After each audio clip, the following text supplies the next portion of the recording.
नमस्कार दोस्तों, स्वागत है आपका हमारे चैनल उत्तराखंड देवभूमि एग्ज़ाम में। तो दोस्तों, हमने आगामी एग्ज़ाम सेंटर लेवल या स्टेट लेवल की परीक्षाओं में पूछे जाने वाले सामान्य ज्ञान के सिलेक्टेड अति महत्वपूर्ण प्रश्नों की अध्यायवार सीरीज़ शुरू की है। आगामी परीक्षाओं में इन प्रश्नों के आने की संभावना है। तो शुरू करते हैं आज का टॉपिक, ऐतिहासिक स्रोत। किस वेद में प्राचीन वैदिक युग की संस्कृति के बारे में सूचना दी गई है? तो ऋग्वेद में प्राचीन वैदिक युग की संस्कृति के बारे में सूचना दी गई है। त्रिपिटक किसका धर्म ग्रंथ है? त्रिपिटक बौद्धों का धर्म ग्रंथ है।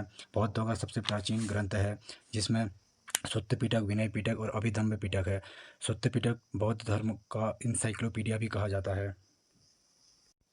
सुत्त पिटक का संकलन आनंद ने किया था, जिसमें बौद्ध के उपदेश और संवादों का वर्णन है। और विनय पिटक उपालि ने संकलन किया था, जिसमें बौद्ध संघ के नियमों का वर्णन किया गया है। अभिधम्म पिटक तिस्से ने संकलन किया था, जिसमें आध्यात्मिक एवं दार्शनिक विचारों का संकलन किया गया है। तो जातक किसका ग्रंथ है? जातक बौद्धों का ग्रंथ है। जातक में बुद्ध के पुनर्जन्म की कथाएं हैं। मिलिंद पन्हो, राजा मिलिंद और किस बौद्ध भिक्षु के मध्य संवाद के रूप में है? तो राजा नागसेन के बीच संवाद के रूप में है। विक्रमांकचरित के रचनाकार का नाम है बिल्हण। किस विदेशी यात्री ने भारत का दौरा सबसे पहले किया था?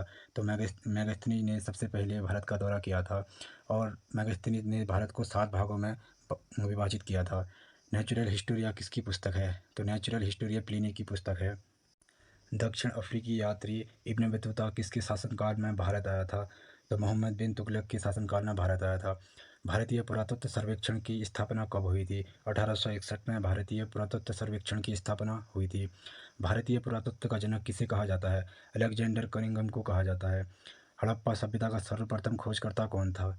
दयाराम साहनी। दयाराम साहनी ने 1921 में हड़प्पा सभ्यता की खोज की थी। हड़प्पा एवं मोहनजोदड़ो की पुरातत्व खुदाई के प्रभारी कौन थे? Sir John Marshall. न्यूमिस्मेटिक्स क्या है? सिक्कों व धातुओं का अध्ययन। अशोक के शिलालेखों को पढ़ने वाला प्रथम अंग्रेज कौन था? James Prinsep. अशोक के अधिकांश अभिलेख किस भाषा व लिपि में हैं? प्राकृत व ब्राह्मी लिपि में है। कहाँ से अशोक के द्विभाषाई ग्रीक एवं आर्माइक अभिलेख प्राप्त हुए हैं? तो सर ए कोना कंधार से प्राप्त हुए हैं। हेलियोडोरस का बेशनगर अभिलेख किसे संदर्भित है? केवल वासुदेव से संबंधित है। ये क्वेश्चन बहुत ही इंपॉर्टेंट क्वेश्चन है, ये पहले एग्जाम में आ चुका है। हाथीकुंभा अभिलेख किससे संबंधित है? कलिंग नरेश खारवेल से संबंधित है। सर्वप्रथम भारत में विशुद्ध संस्कृत भाषा में लंबा अभिलेख किस राजा द्वारा जारी किया गया था? सक्षत्रप महारुद्रदमन द्वारा। किस अभिलेख में चंद्रगुप्त मौर्य और अशोक दोनों का उल्लेख किया गया है? तो महाक्षत्रप रुद्रदामन का जूनागढ़ अभिलेख में। प्रयाग प्रशस्ति अभिलेख का लेखक हरिसेन किस शासक के दरबार का कवि था? तो समुद्रगुप्त के दरबारी कवि था। सती प्रथा का पहला पुरातात्विक उल्लेख मिलता है एरन अभिलेख में। समुद्रगुप्त की सैनिक उपलब्धियों का वर्णन उसकी किस अभिलेख में उपलब्ध है? प्रयाग प्रशस्ति अभिलेख से उपलब्ध है। दिल्ली के महरौली में कुव्वत उल इस्लाम मस्जिद के प्रांगण में स्थित लौह स्तंभ किसकी स्मृति में है? तो चंद्रगुप्त मौर्य की स्मृति में है। एरन अभिलेख का संबंध किस शासक से है? महाराजा भानुगुप्त से। हर्षवर्धन एवं पुलकेशिन सेकंड के मध्य संघर्ष की जानकारी कहाँ से मिलती है? ऐहोल अभिलेख से मिलती है। भारत में सिक्कों का प्रचलन कब प्रारंभ हुआ था? 600 ईस्वी पूर्व से प्रारंभ हुआ था। भारत में प्राचीनतम मुद्रा माना जाता है? आहस सिक्कों को माना जाता है। भारत में सर्वप्रथम स्वर्ण मुद्राएं किसने चलाई थी? इंडो बैक्ट्रियन यूनानियों ने चलाई थी। भारत में किसने सोने के सर्वाधिक सिक्के जारी किए थे? कुषाणों ने सर्वाधिक सोने के सिक्के जारी किए थे। सातवाहनों के समय में मुद्रा सर्वाधिक किस धातु के बने थे? तो शीशे के बने थे।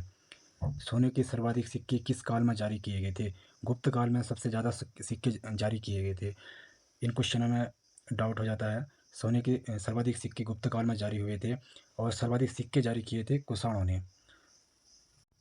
चचनामा सिंध का इतिहास मूल रूप से किस भाषा में लिखा गया है? अरबी में लिखा गया है। रवादक अभिलेख किससे संबंधित है? कनिष्क से संबंधित है।